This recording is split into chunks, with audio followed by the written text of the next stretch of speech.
कैमास वध। पृथ्वीराज के पुत्र रेणु सिंह तथा चामुंडराय में बहुत घनिष्ठता थी। दोनों मामा भांजे एक दूसरे को बहुत स्नेह की नजर से देखते थे। यह बात बहुत लोगों को खटकती थी। एक दिन मौका पाकर चंद पुंडीर ने यह बात पृथ्वीराज से कही कि मुझे कुछ दाल में काला दिखाई देता है। चामुंडराय आपके पुत्र को अपने वश में करके दिल्ली पर अधिकार जमाना चाहता है। हालांकि यह सुनकर पृथ्वीराज ने उस समय चामुंडराय से कुछ नहीं कहा, फिर भी यह बात उनके दिल में चुभ गई। इसके बाद अचानक एक दिन पृथ्वीराज का हाथी खुल गया और बहुत सारे मनुष्यों को मारता हुआ इधर उधर घूमने लगा। एक गली में उसका और चामुंडराय का सामना हो गया और वह चामुंडराय पर झपटा। चामुंडराय को कहीं हटने की जगह नहीं थी, इसलिए उसने तलवार का एक ऐसा वार किया कि हाथी की सूंड कट गई और वह बहरा कर गिर पड़ा और वहीं मर गया। एक तो पृथ्वीराज के कान पहले से ही भरे जा रहे थे, दूसरे चामुंडराय के द्वारा इस हाथी को मारे जाने का समाचार जब पृथ्वीराज ने सुना तब वह बहुत नाराज हो गए और उन्होंने चामुंडराय को गिरफ्तार करने के लिए गुरुराम और लोहाना आजुन बाहु को भेजा।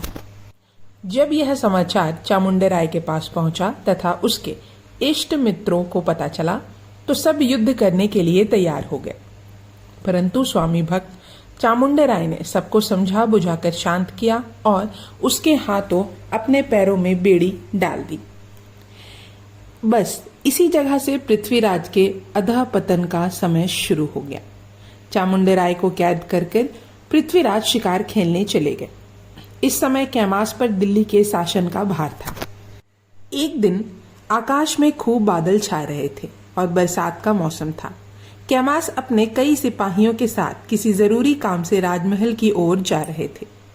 इस समय कर्नाटकी नामक श्रृंगार करके बैठी हुई बारिश का आनंद ले रही थी। दैवयोग से कैमास तथा कर्नाटकी की आंखें चार हो गई और दोनों एक दूसरे से मिलने के लिए व्याकुल हो उठे। कर्नाटकी तो वैश्या पुत्री थी और दूसरा पृथ्वीराज उस समय दिल्ली में नहीं थे। कर्नाटकी कैमास पर मुग्ध हो गई, परंतु इतने बुद्धिमान तथा स्वामी भक्त होने पर भी कैमास किस तरह इस पाप कर्म में लिप्त हुए इसका कुछ पता नहीं चलता है। कैमास रात के समय कर्नाटकी के पास जा पहुंचा। उस समय रानी इक्षन कुमारी के मन में कुछ संदेह हो गया। उसने चुपचाप इस बात का पता लगा लिया कि कैमास तथा कर्नाटकी में अनुचित संबंध है। उसने पृथ्वीराज के पास अपनी दासी के द्वारा यह समाचार कहला भेजा। दासी से सारा हाल सुनते ही पृथ्वीराज उसी समय वहां से चल पड़े। पृथ्वीराज चुपचाप रात के समय आए और उन्होंने अपनी आंखों से कैमास तथा कर्नाटकी को इकट्ठे सोते हुए देखा। उन्होंने उसी समय कैमास का सिर काटकर मार डाला। पृथ्वीराज ने कैमास को अपने हाथों से जमीन खोदकर उसी जगह गाड़ दिया। कर्नाटकी को भी कैद कर लिया, परंतु वह किसी तरह निकलकर भाग गई और सीधी जयचंद के दरबार में जा पहुंची। पृथ्वीराज कैमास को गाड़कर रातों रात फिर उसी स्थान पर चले गए जहां उन्होंने शिकार के लिए डेरा डाला था। कैमास के मारे जाने की खबर किसी को भी नहीं लगी। दूसरे ही दिन पृथ्वीराज शिकार से लौट आए। हालांकि कैमास को मारने का निंदनीय काम बहुत ही गुप्त तरीके से किया गया था, फिर भी कविचंद को किसी तरह पता चल गया। इधर कैमास की खोज होने लगी। कैमास को ना देखकर सारे सामंत चिंतित हो उठे। सबके साथ ही एक दिन दरबार में बैठकर महाराज पृथ्वीराज ने कविचंद से पूछा, क्या तुम बता सकते हो कि राजमंत्री कैमास कहाँ चले गए?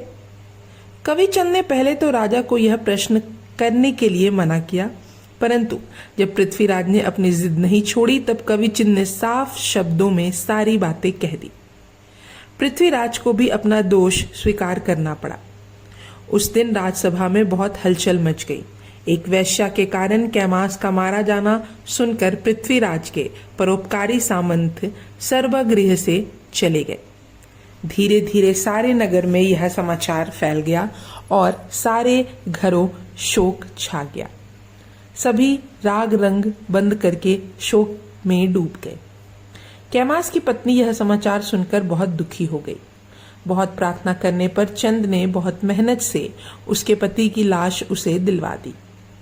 कैमास को मार डालने के कारण पृथ्वीराज का बहुत अपमान हुआ। पृथ्वीराज भी अब अपनी गलती समझ गए और दिन रात पश्चाताप करने लगे। इस तरह कुछ दिनों तक पश्चाताप कर लेने के बाद कविचंद ने उन्हें समझाना शुरू किया और कुछ दिन बाद जब पृथ्वीराज को मन शांत लगा तब उन्होंने कैमास के पुत्र नरसिंह को पृथ्वीराज के पास लाकर खड़ा कर दिया। पृथ्वीराज ने कैमास के पुत्र को देखते ही बहुत प्रेम से उसके माथे पर हाथ रखा और हांसीपुर का परगना उसी समय उसको दे दिया।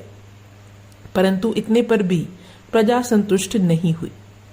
रासों से पता चलता है कि कैमास की मृत्यु के कारण दिल्ली में हड़ताल हो गई थी। अंत में एक दिन दरबार लगा। उसमें पृथ्वीराज को अपने मुंह से कैमास की मृत्यु संबंधी सारी घटनाएं बताने पड़ी और पश्चाताप करना पड़ा। पृथ्वीराज ने कन्हा से बहुत तरह से कहा कि उस समय ईर्ष्या के कारण मेरी बुद्धि भ्रष्ट हो गई थी। अंत में सारे सामंतों ने उन्हें क्षमा कर दिया। हड़ताल बंद हो गई और राज्य का काम पहले की तरह चलने लगा। यह भाग यहीं समाप्त होता है। अब हम अगले भाग में जानेंगे थानेश्वर का युद्ध। तब तक के लिए धन्यवाद।